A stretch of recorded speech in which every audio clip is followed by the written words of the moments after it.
ప్రజలు ఎలాంటి స్వేచ్ఛతో ఉన్నారో ఇక్కడ కాంగ్రెస్ ప్రభుత్వం ఏర్పడి గౌరవనీయులు పెద్దలు ముఖ్యమంత్రి రేవంత్ రెడ్డి గారు మంత్రివర్గం ప్రమాణ స్వీకారం చేస్తున్నప్పుడు తెలంగాణ సమాజం అంతా స్వేచ్ఛా వాయుల్ని పీల్చుకుందని సగర్వంగా నేను తెలియజేస్తున్నా అధ్యక్ష ముఖ్యమంత్రి రేవంత్ రెడ్డి గారి నాయకత్వంలో స్వేచ్ఛా వాయులు పీల్చుకుంటూ ప్రగతి భవన్ బద్దలు కొట్టిని ప్రజాపాలన శ్రీకారం చుట్టిందని సగర్వంగా ఈరోజు మనం మాట్లాడుకోవాల్సినటువంటి అవసరం ఉందని చెప్పేసి సందర్భంగా నేను గుర్తు చేస్తున్నా అధ్యక్ష ప్రగతి భవన్ ఏ ప్రజల ఆకాంక్షల కోసం నిర్మించబడ్డదని చెప్పారో ఆ ప్రజలకు ప్రవేశం లేనటువంటి సందర్భంలో ఆ ప్రజలకు ప్రవేశం కరువైనటువంటి పరిస్థితుల్లో తెలంగాణ సాయుధ పోరాటం నుంచి మొదలుకొని అనేక ఉద్యమాలు అనేక పోరాటాలు ఏ దొరల దోపిడీలకు వ్యతిరేకంగానైతే సాగినాయో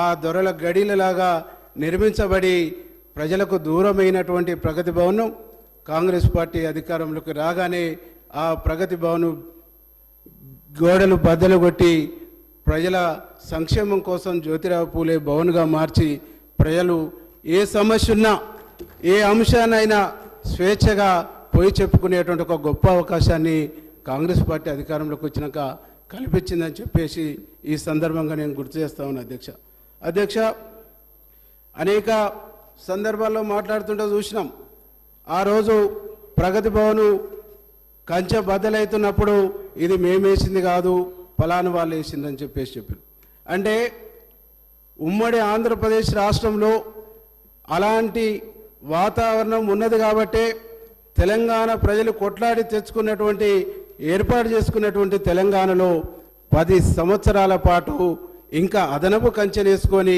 పరిపాలన కొనసాగించారు తప్ప ఎందుకు అది తీయాలనే ఆలోచన మీకు రాలేదు, ఎందుకు తొలగించాలనేటువంటి ఆలోచన మీకు రాలేదు, ఎందుకు ప్రజల సంక్షేమం కోసం ప్రజలకు స్వేచ్ఛాయుతమైనటువంటి వాతావరణాన్ని కల్పించాలనే ఆలోచన రాలేదు అని ఒక్కసారి ఆలోచన చేసుకోమని చెప్పేసి ఈ సందర్భంగా నేను గుర్తు చేస్తా ఉన్నా అధ్యక్ష అనేకం చెప్పారు రోజు చాలా అంశాలని మాట్లాడుతున్నారు ఈ ప్రభుత్వం ప్రజలు ఎన్నుకున్నటువంటి ప్రభుత్వం, ఈ ప్రభుత్వం ప్రజలు ఏర్పాటు చేసుకున్న ప్రజలు నిర్మించుకున్నటువంటి ప్రభుత్వం.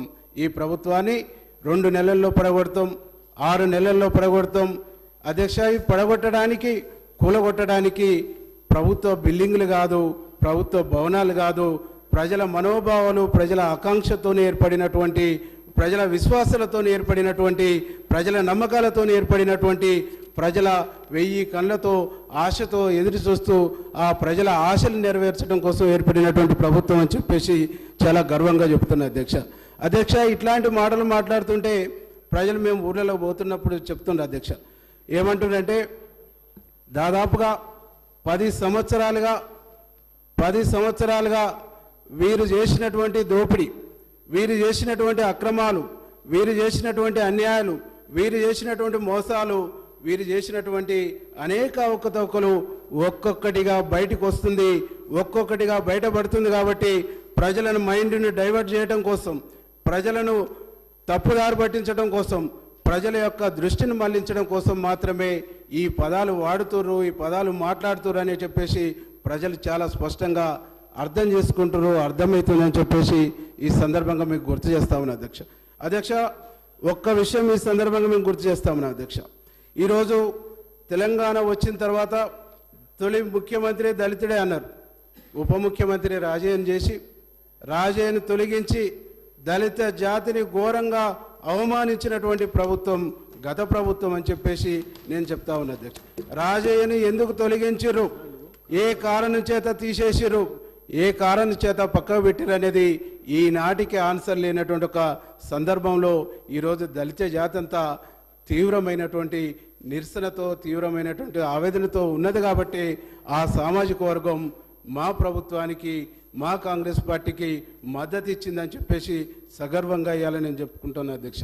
అదే తెలంగాణలో కాంగ్రెస్ ప్రభుత్వం అధికారంలోకి రాగానే ఒక దళితుడైనటువంటి మా బట్టి విక్రమార్కన్నను డిప్యూటీ సీఎం చేసి సగర్వంగా అదే ప్రగతి భవన్లో కూర్చోబెట్టి తన ఉందాతనాన్ని చాటుకున్నటువంటి ముఖ్యమంత్రి మా ముఖ్యమంత్రి అని చెప్పేసి చాలా గర్వంగా చెప్తున్నా అధ్యక్ష. ఈరోజు దళితులను ఉద్ధరిస్తున్నాం, దళితులను అభ్యున్నతి మేము ప్రభుత్వం తోడ్పడుతుందని చెప్పేసి గత 10 ఏళ్ళుగా చెప్పారు అధ్యక్ష. అధ్యక్ష ఏం చేసిరు అధ్యక్ష? దళితులకు సబ్ ప్లాన్ అన్నారు. సబ్ ప్లాన్ బాగలేదని చెప్పేసి సబ్ ప్లాన్ తీసేసారు. సబ్ ప్లాన్ తీసేసి రకరకాల పేర్లు పెట్టారు. కానీ అధ్యక్ష నేను ఒక విషయాన్ని ఈ సందర్భంగా మీ ద్వారా సభ దృష్టికి తీసుకొస్తున్నా అధ్యక్ష. గతంలో కాంగ్రెస్ పార్టీ ప్రభుత్వం ఉన్నప్పుడు ఆనాడు Rajasekhara Reddy SC ST sub plan తీసుకొచ్చి అనేక సంక్షేమ కార్యక్రమాలు చేపట్టిండ్రు. ప్రతి గ్రామంలో ప్రతి సంవత్సరము ఎస్సీలకు ఎస్సీ కార్పొరేషన్ లోన్లు వచ్చాయి, బీసీలకు బీసీ కార్పొరేషన్ లోన్లు వచ్చాయి, ఎస్టీలకు ఎస్టీ కార్పొరేషన్ లోన్లు వచ్చాయి. ఒక్కొక్క గ్రామానికి పెద్ద గ్రామం అయితే 10 యూనిట్లు 15 యూనిట్లు 20 యూనిట్లు వచ్చేది. బీసీలకు కూడా 10 యూనిట్లు 15 యూనిట్లు 20 యూనిట్లు వచ్చేసేది. అట్లాగే వీటితో పాటు ఇండస్ట్రియల్ లోన్స్ కూడా ఎస్సీలకు ఉండేది. ఈ రకరకాల పేర్లు పెట్టేసి దాదాపుగా 5 సంవత్సరాలంటే పెద్ద గ్రామానికి 20 యూనిట్లు ఉంటే 5 సంవత్సరాలలో ఒక్కొక్క గ్రామానికి 100 యూనిట్లు వచ్చేది. 10 సంవత్సరాల కాలంలో ఒక్క విలేజ్కి 200 యూనిట్లు గతంలో వచ్చినటువంటి ఒక పరిస్థితి మనం చూసినాం. ఆ యూనిట్లలో 10 లక్షలు 8 లక్షలు 9 లక్షలు 5 లక్షలు ₹1,00,000 వరకు కూడా యూనిట్స్ ఉండేవి.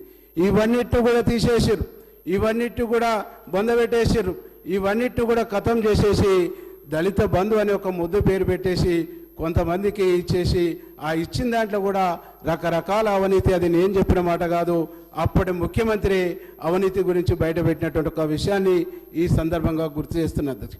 అట్లా ఈ విధంగా దళిత జాతిని మోసం చేయడంతో పాటు అనేక రంగాల్ని బీసీలను కూడా మోసం చేశారు. బీసీ కార్పొరేషన్ లోన్లు పోయినాయి, బీసీ ఇండస్ట్రియల్ లోన్స్ పోయినాయి. ఇవన్నీ మోసం చేసినటువంటి ఒక పరిస్థితుల్లో ఈ వర్గాలకు అభ్యున్నతి కలగాలంటే, ఈ వర్గాలకు మేలు జరగాలంటే, ఈ వర్గాలకు న్యాయం జరగాలంటే ఒక కాంగ్రెస్ పార్టీ శ్రీరామ రక్ష అని చెప్పేసి తెలంగాణ సమాజం భావించి ఈరోజు కాంగ్రెస్ను ఆదరించిందని చెప్పేసి సగర్వంగా నేను చెప్తా ఉన్నా అధ్యక్ష. 2 విషయాలను మనం గుర్తు చేసుకోవాలి. తెలంగాణ ఉద్యమం నడిచిందే నీళ్లు నిధులు నియామకాలు. నీళ్లు నిధులు నియామకాలు అనేటువంటి ట్యాగ్ లైన్తోనే తెలంగాణ ఉద్యమం నడిచింది.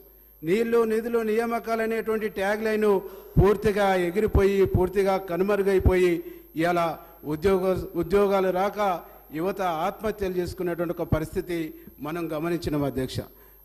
మనం చూసుకుంటే ఏ ఉస్మానియా యూనివర్సిటీ అయితే ఉద్యమానికి ఊపిరిలూదిందో, ఏ ఉస్మానియా యూనివర్సిటీ ఉద్యమానికి వాయుపట్టు అయిందో, ఆ ఉస్మానియా యూనివర్సిటీలో 1200 పోస్టులు ఉండవలసి ఉండి కనీసం 40% కూడా లేని పరిస్థితుల్లో ఉద్యోగ నియామకాలు చేపట్టినటువంటి ఒక దయనీయమైనటువంటి ఒక పరిస్థితి ఉంది అధ్యక్ష.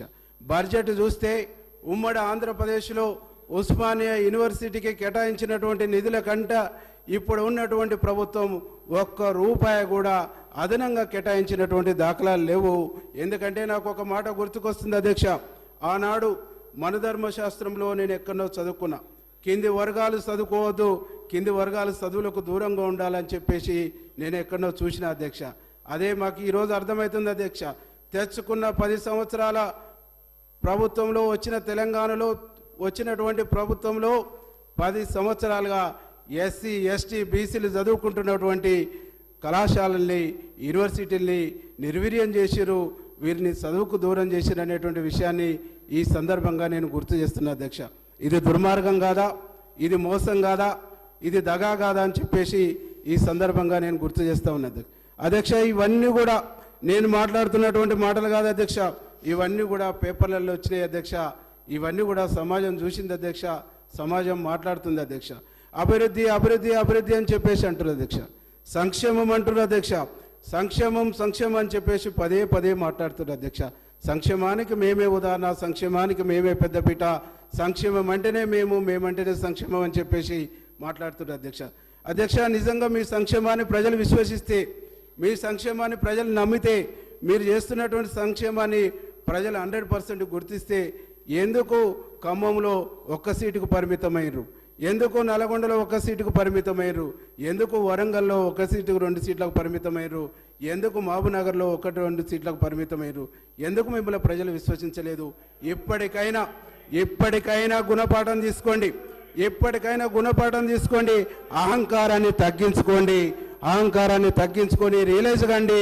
ప్రజలు క్షమిస్తారని చెప్పేసి ఈ సందర్భంగా నేను గుర్తు చేస్తా ఉన్నా అధ్యక్ష 2 విషయాలు మా ముఖ్యమంత్రి గారిని పట్టుకొని అనేక సందర్భాల్లో నోటికి వచ్చినట్టు మాట్లాడుతుంటారు అధ్యక్ష. అనేక సందర్భాల్లో భాషా పండితులు వాళ్ళు అయినట్టు, యువతలోళ్ళు భాష మార్చుకోవాలన్నట్టు, యువతలోళ్ళు మాట్లాడుతుందే తప్పు, అవతలోళ్ళు మాట్లాడుతుందే సత్యం అన్నట్టు మాట్లాడుతారు అధ్యక్ష. ఈరోజు వారి భాష చెప్పుకుంటూ పోతే, వారి భాషను మీకు ప్రస్తావిస్తే, వారి భాషను ఇక్కడ మీ ముందు పెడితే చరిత్ర మనల్ని క్షమించదని చెప్తా ఉంటా అధ్యక్ష. నేను ఒక సందర్భంలో మా ముఖ్యమంత్రి గారికి మా శ్రీధర్ బాబుని అడిగితే వారి భాషను మనం అందులో చదవద్దు, వారు చేస్తున్నటువంటి తప్పు మనం చేయొద్దని చెప్పేసి మాకు వారు సూచనలు ఇస్తుంటారు అధ్యక్ష. నిజంగా ముఖ్యమంత్రిని పట్టుకొని ఒక మాజీ శాసనసభ్యుడు, ఒక మాజీ ఎంపీ చెప్పు చూపిస్తూ మాట్లాడటం అంటే ఎంత దుర్మార్గం అధ్యక్ష.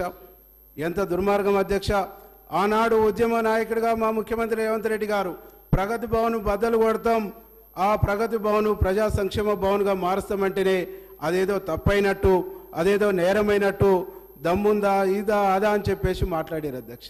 ఈరోజు వాళ్ళు మాట్లాడుతుంది ఏంది అధ్యక్ష, వాళ్ళు మాట్లాడుతున్నటువంటి భాష ఏంది అధ్యక్ష. అందుకనే మీ ద్వారా ఇక్కడ ఈ సభ ద్వారా మీ దృష్టికి తీసుకొస్తున్న అధ్యక్ష, ఈ భాష మీద మాట్లాడుతున్నటువంటి మాటల మీద ఏదన్నా ఒక రెవల్యూషనరీ తీసుకొచ్చి ఏదన్నా ఒక చట్టం చేయాలని చెప్పేసి కూడా మీకు ఈ సందర్భంగా గుర్తు చేస్తా ఉన్నా అధ్యక్ష. ఈరోజు ఏర్పడినటువంటి ప్రభుత్వం యొక్క ఆకాంక్ష కూడా ఒకటే అధ్యక్ష. ఈ ప్రభుత్వం దళిత పక్షపాతి ప్రభుత్వం, ఈ ప్రభుత్వం గిరిజన పక్షపాత ప్రభుత్వం, ఈ ప్రభుత్వం మైనార్టీ పక్షపాత ప్రభుత్వం. గత ప్రభుత్వం మైనార్టీ వ్యతిరేకమైనటువంటి ప్రభుత్వం, దళిత వ్యతిరేకమైనటువంటి ప్రభుత్వం, గిరిజన వ్యతిరేకమైనటువంటి ప్రభుత్వం, అనేక వర్గాల అనేక రంగాల విధ్వంసం చేసినటువంటి ప్రభుత్వం అని చెప్పేసి సగర్వంగా నేను చెప్తా ఉన్నా అధ్యక్ష. దానికి ఉదాహరణ ఈరోజు మీకు చెప్తున్నా అధ్యక్ష, ముస్లిం వ్యతిరేకమైనటువంటి ప్రభుత్వం అనడానికి ముస్లిం రిజర్వేషన్లు 12% అన్నారు, ఇవ్వలేదు అధ్యక్ష. అట్లాగే గిరిజన వ్యతిరేక ప్రభుత్వం అయినందుకు దానికి సంబంధించినటువంటి కూడా ఆధారాలు అధ్యక్ష. అందుకనే అధ్యక్ష ఈరోజు ఈ రాష్ట్ర ప్రజలు కోరుకుంటుంది ఒకటే అధ్యక్ష, ఈ రాష్ట్రం అభివృద్ధి పదంలో పోవాలి, ఈ రాష్ట్రం సంక్షేమ పదంలో పోవాలి, ఈ రాష్ట్రం అన్ని రంగాల్లో అభివృద్ధి కావాలని చెప్పేసి ప్రజలు కోరుకున్నారు అధ్యక్ష. ఆ కోరికతోనే ఈ రాష్ట్రంలో కాంగ్రెస్ పార్టీ అయితేనే అవి చేయగలుగుద్ది, గౌరవ ముఖ్యమంత్రి రేవంత్ రెడ్డి గారు అయితేనే అవి సాధ్యమవుతుందని చెప్పేసి ప్రజలు ఆదరించనని చెప్పేసి ఈ సందర్భంగా నేను గుర్తు చేస్తూ ఉన్నది అధ్యక్ష. తెలంగాణ రాష్ట్రం తెచ్చుకుంది ఆత్మగౌరవం, స్వేచ్ఛ అనేటువంటి అంశం మీద తీసుకొచ్చుకున్నాం అధ్యక్ష. తెలంగాణలో ఆనాడు ఉమ్మడి ఆంధ్రప్రదేశ్లో తెలంగాణ ఉద్యమం నడుస్తున్నప్పుడు అనేక సందర్భాల్లో మనం మాట్లాడినాం. తెలంగాణలో స్వేచ్ఛ లేదు, తెలంగాణలో ప్రజాస్వామ్యం లేదు, తెలంగాణలో నిర్బంధం ఉంది, తెలంగాణలో దుర్మార్గం ఉందని చెప్పేసి మాట్లాడినాం అధ్యక్ష. గడిచిన 10 సంవత్సరాల్లో తెలంగాణలో మాట్లాడే స్వేచ్ఛను, భావ స్వేచ్ఛను హరించింది అధ్యక్ష. తెలంగాణలో సభ పెట్టుకునే హక్కు లేదు, తెలంగాణలో మాట్లాడే హక్కు లేదు, తెలంగాణలో తన నచ్చినటువంటి అభిప్రాయాన్ని చెప్పుకునేటువంటి ఒక స్వేచ్ఛ లేకుండా ఒక నియంతృత్వాన్ని, ఒక అప్రకటిత ఎమర్జెన్సీని కొనసాగించారని చెప్పేసి ఈ సందర్భంగా మీకు గుర్తు చేస్తా ఉన్నా అధ్యక్ష. ఈరోజు తెలంగాణలో కాంగ్రెస్ ప్రభుత్వం వచ్చిన తర్వాత అవన్నీ కూడా ఒక్క దెబ్బతోనే ఎగిరిపోయినాయి. ప్రజలకు ఒక స్వేచ్ఛ వచ్చింది. ఎవరైనా ముఖ్యమంత్రిని కలుస్తున్నారు, ఎవరైనా మంత్రులను కలుస్తున్నారు, ఎవరైనా తనకు నచ్చినటువంటి అభిప్రాయాలను చెప్పుకునేటువంటి వేదికలు ఏర్పాటు చేసుకుంటారు, సభలు ఏర్పాటు చేసుకుంటారు అనేటువంటి ఒక విషయాన్ని ఈ సందర్భంగా గుర్తు చేస్తున్నది అధ్యక్ష. తెలంగాణ సమాజం కోరుకుంది ఇది, తెలంగాణ సమాజం ఆశించింది ఇది, తెలంగాణ సమాజం ఇష్టపడ్డది కూడా ఇట్లాంటి తెలంగాణ కావాలని. అట్లాంటి తెలంగాణని ఈరోజు కాంగ్రెస్ పార్టీ వచ్చింది కాబట్టి సాధ్యమైందని చెప్పేసి ఈ సందర్భంగా మీకు గుర్తు చేస్తా ఉన్నా అధ్యక్ష. 2 విషయాల్ని ఈ సందర్భంగా మీ దృష్టికి తీసుకొస్తున్నా. ఈరోజు రాష్ట్రంలో కాంగ్రెస్ ప్రభుత్వం వచ్చిన తర్వాత ఆ 100 రోజుల్లో 6 గ్యారంటీ స్కీముల్ని అమలు చేస్తామని చెప్పినాం. 48 గంటల్లోనే 2 స్కీముల్ని అమలు చేసి మరో 2 స్కీముల్ని అమలు చేసి మరి మిగతా స్కీముల కోసం దరఖాస్తులు కూడా స్వీకరించేటువంటి కార్యక్రమాన్ని ఏర్పాటు చేసి దరఖాస్తులు కూడా స్వీకరిస్తున్నటువంటి క్రమంలో అప్పుడే 6 గ్యారెంటీలను ఎప్పుడు అమలు చేస్తారు, ఎప్పుడు ఇస్తారు అనేటువంటి పదాలని పదే పదే పదే పదే వాడతారు. అంటే 100 రోజులు అంటే 3 నెలల 10 రోజులు అవుతుంది. ఇప్పుడు 2 నెలలు అయింది, ఇంకా 40 రోజులు ఉంది. అప్పుడే ఆరాటపడుతున్నటువంటి ఒక పరిస్థితి చూస్తుంది, అప్పుడే తొందరపడుతున్నటువంటి పరిస్థితి ఉంది. ఎందుకు ఆరాటపడుతురు, ఎందుకు తొందరపడుతురు? మీరే కదా గతంలో 2018 ఎన్నికల మేనిఫెస్టోలో చెప్పారు. ఏం చెప్పారు? నిరుద్యోగ వృత్తి ఇస్తామని చెప్పారు. వారికి సంబంధించినటువంటి మేనిఫెస్టో ఇక్కడే ఉంది అధ్యక్ష. నిరుద్యోగ వృత్తి ఇస్తానన్నారు. 5 సంవత్సరాల కాలం గడిచింది. ఈరోజు ప్రతిపక్షంలో కూర్చోరు. మీరు ఇచ్చిరా నిరుద్యోగ వృత్తి? ఇచ్చిరా 3 ఎకరాల భూమి? ఇచ్చిరా డబుల్ బెడ్రూమ్ ఇళ్ళు? ఇచ్చిరా? ఏమిచ్చారు? ఏమిచ్చారు? ఓపిక ఉండాలి. ఎస్ మేము చెప్పినే చేస్తాం. ఓపిక ఉండాలి, ఓపిక ఉండాలి. 5 సంవత్సరాల కాలం ఉంది. ఓపిక ఉండాలి, ఓపిక ఉండాలి. ఓపిక లేకుంటే రాజకీయాల్లో నిలబడలేం. ఓపిక ఉండాలి. కాబట్టి అధ్యక్ష, ఈరోజు మిగతా 2 గ్యారెంటీలు కూడా త్వరలోనే అమలు చేస్తామనేటువంటి విషయాన్ని ఈ సందర్భంగా మేము గుర్తు చేస్తామన్నది. అధ్యక్ష, నిజంగా వారు మాట్లాడుతుంటే దయాలు వేదాలు ఉల్లిస్తున్నట్టుగా ఉన్నాయి అధ్యక్ష. ఈరోజు మా ముఖ్యమంత్రి గారు, మా మంత్రులు చాలా స్పష్టంగా చెప్పారు, మిగతా 2 గ్యారెంటీల్ని త్వరలో అమలు చేస్తాము. ఆ అమలు కార్యక్రమం సందర్భంగా ప్రియాంక గాంధీని పిలుస్తామంటే ఒక పెద్ద మనిషి ఏమంటుంది అధ్యక్ష? నల్ల బెలూన్లు ఎగిరేస్తాం, ఎట్లా పిలుస్తారు, ఎట్లా చేస్తారు అన్నట్టు. అంటే తెలంగాణ ఇచ్చినటువంటి కాంగ్రెస్ పార్టీ, తెలంగాణ ఇచ్చినటువంటి సోనియా గాంధీ గారు వారి కుటుంబాన్ని, వారి కుటుంబం పట్ల కాలు మొక్కినప్పుడు లేని వ్యతిరేకత, దండం పెట్టినప్పుడు లేని వ్యతిరేకత, ప్రోగ్రాంకి వస్తారంటేనే ఎందుకు అధ్యక్ష అంత భయం? వారి ఫేస్ ఈ తెలంగాణ ప్రజలకు కనిపిస్తే రేపు పార్లమెంట్ ఎన్నికల్లో వాళ్ళు 0 అవుతారనే భయం తప్ప ఇంకోటి లేదు అని చెప్పేసి ఈ సందర్భంగా నేను గుర్తు చేస్తా ఉన్నా అధ్యక్ష. అధ్యక్ష, ఈరోజు ఈ రాష్ట్రంలో జరిగినటువంటి అవినీతి ఒక్కొక్కటిగా బయటకు వస్తూ ఉంటే ప్రజలు నిజంగా ఆశ్చర్యపోతారు అధ్యక్ష. మొన్ననే నేను పేపర్లో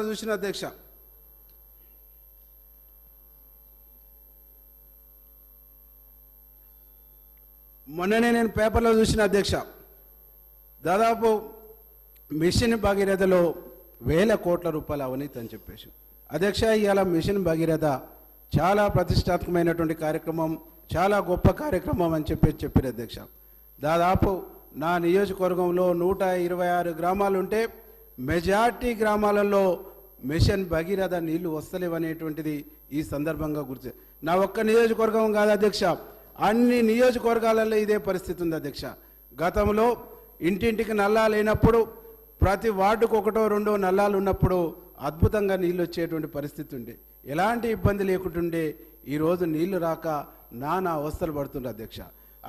ఈ మిషన్ భగీరథ కార్యక్రమం వచ్చిన తర్వాత ఎక్కడన్నా నీటి ఇక్కటుంటే కనీసం బోరేసుకునేటువంటి అవకాశం కూడా లేకుండా, దానికి ఏ నిధులు పెట్టకుండా వృధా కావద్దనేటువంటి పేరుతోని జీవోలు, చట్టాలు తీసుకొచ్చేసి ఈరోజు గ్రామాలు నీళ్లతో ఇబ్బంది పడుతుంటే ఏ నిధులు పెట్టేసి ఆ నీటి కోసం తీర్చేటువంటి పరిస్థితి లేని దయనీయమైనటువంటి పరిస్థితిని తీసుకొచ్చారని చెప్పేసి ఈ సందర్భంగా నేను గుర్తు చేస్తా ఉన్నా అధ్యక్ష.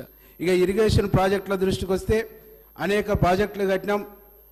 కోట్లాది ఎకరాల భూమిని తెలంగాణను అప్పుడే లక్షలాది ఎకరాల, కోటి ఎకరాల మాగాని చేసినాం. అత్యధిక పంట, అత్యధిక దిగుబడి వస్తుందని చెప్పేసి చెప్తున్నది అధ్యక్ష. మా నల్గొండ జిల్లాలో నా నియోజకవర్గానికి సంబంధించి తెలంగాణ రాష్ట్రం ఏర్పడి గడిచిన 10 సంవత్సరాలలో మూసి మురికి నీళ్లు తప్ప సొక్క నీళ్లు, గోదావరి నీళ్లు కానీ, కృష్ణా నీళ్లు కానీ, సొక్క నీళ్లు ఇంచు భూమికి వచ్చినటువంటి దాఖలాలు లేవని చెప్పేసి ఈ సందర్భంగా నీకు తెలియజేస్తా ఉన్నది అధ్యక్ష. ఈ విధంగా చెప్పుకుంటూ పోతే మా నల్గొండ జిల్లాలో ఏ ప్రాజెక్టు పూర్తి కాలే.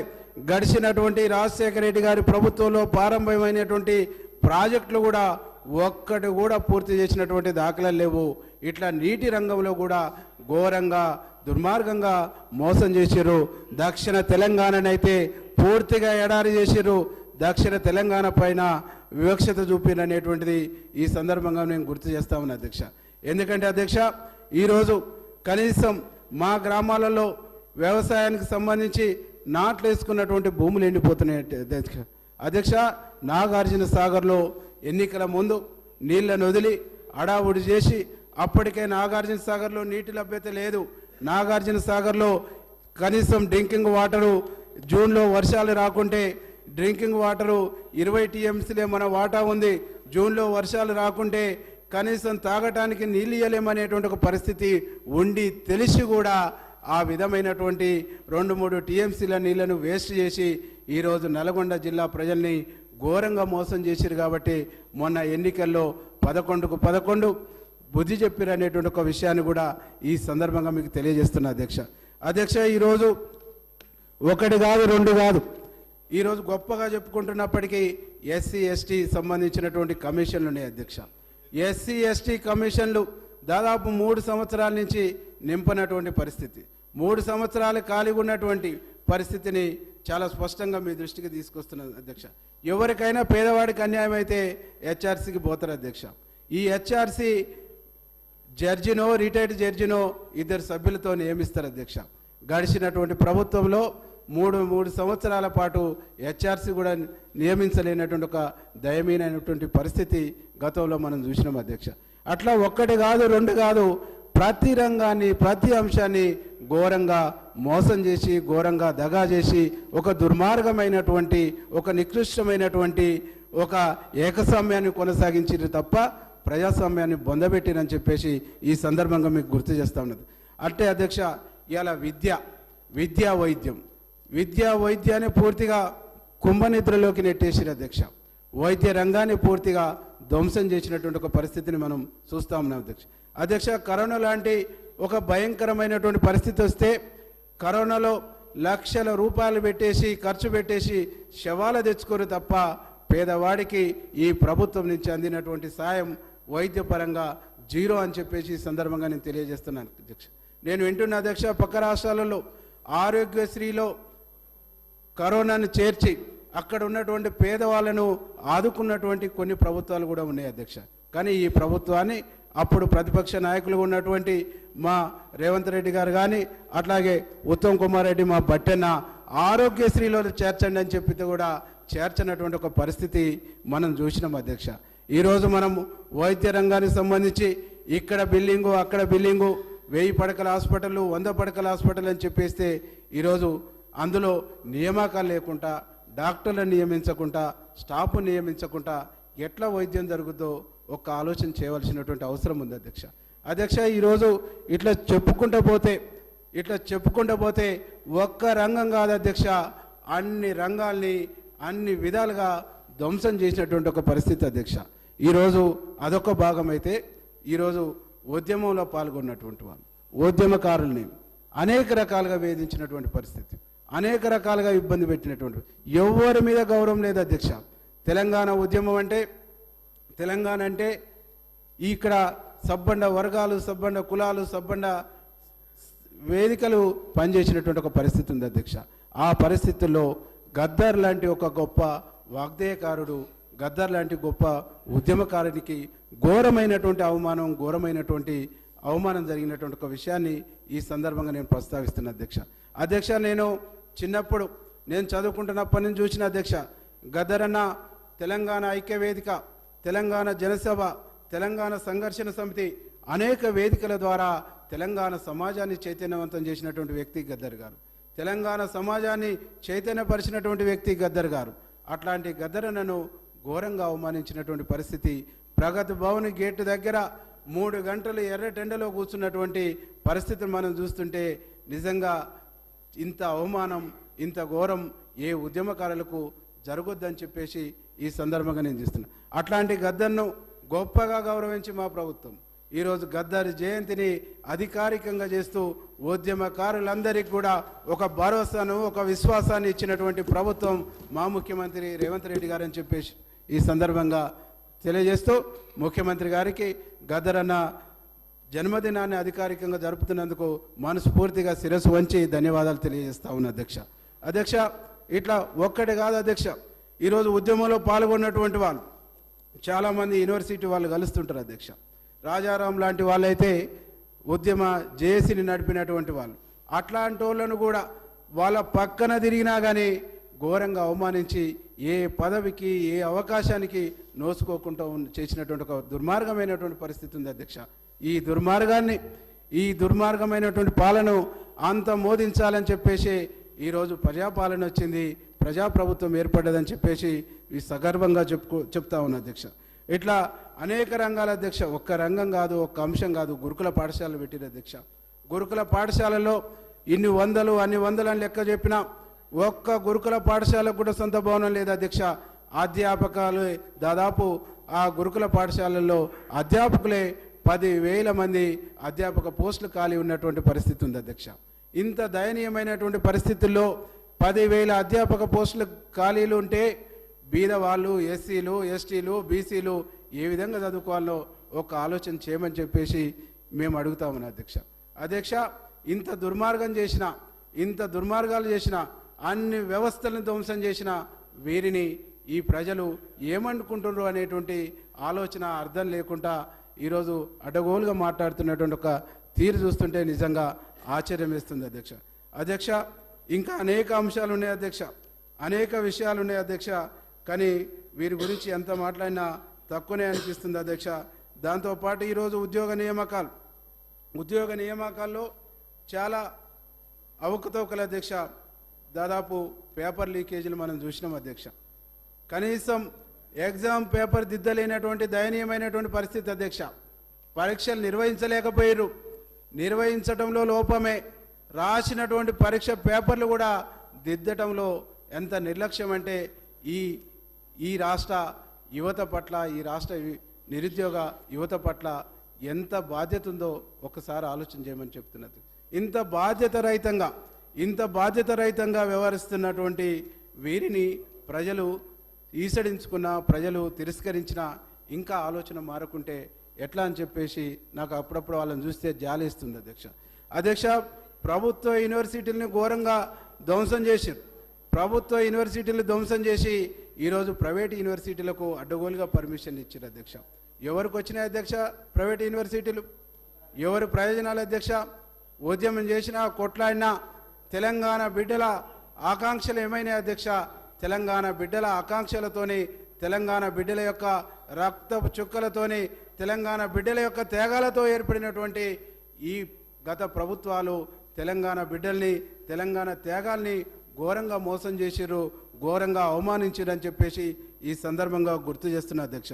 అంతేకాదు అధ్యక్ష, తెలంగాణ ఉద్యమంలో అమరులైనటువంటి వాళ్ళు 1200 మంది అమరులని 100 వేదికలలో మాట్లాడినాం అధ్యక్ష.